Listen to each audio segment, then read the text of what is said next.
people are always asking what they should take supplementally. What supplements do they need? And for that, I talk about the food we eat giving us most of our nutrition. Ideally, we should get all of our nutrition from food. However, our food isn't what it used to be. We're not going to get enough nutrients from the food because the animals aren't grazing in the same nutritious grass. Our vegetables aren't as nutritious. Even organic vegetables aren't as nutritious as they used to be. So we need a good multivitamin. So important to get a good multivitamin. We're not getting enough sun, so we need vitamin D. And I can tell you how much, but we need vitamin D.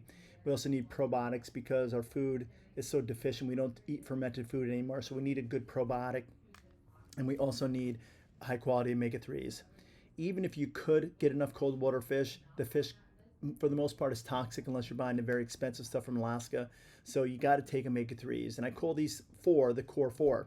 So the core four are necessary things that we have to take in order to help our body have the nutrients that it needs. We don't need anything extra really. We just need enough, right? We need the baseline of what our body craves. So if you need 100%, if there's a line at 100%, well, then you should try to have those 100% of things met.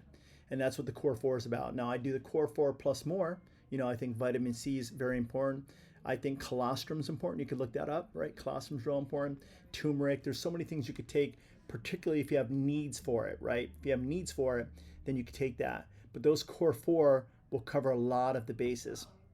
So start with those things, those four things.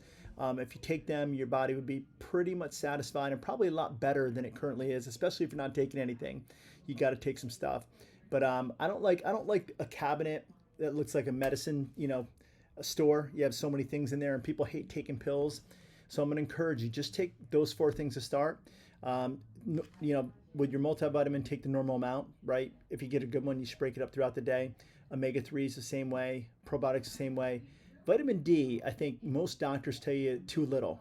So you should take at least 5,000 IUs. I take 15,000 IUs because I get my blood work. I want to make sure I'm in a good range. If you get blood work, you should be between 70 and 100 nanograms per deciliter. There's a lot more stuff we could talk about, but that's bare bones. So normal is 300 nanograms per deciliter. 30 nanograms per deciliter on a blood work test. That's too low. You need more than that. So try to get more vitamin D, somewhere in the 70 to 100 nanograms per deciliter if you're doing blood work. If not, you can rest safely on 5,000 IUs to 10,000 IUs a day. I take a little bit more, but that's okay. So look at those core four. Very, very important. If you take the right amount of them, you should be, I believe, pretty good.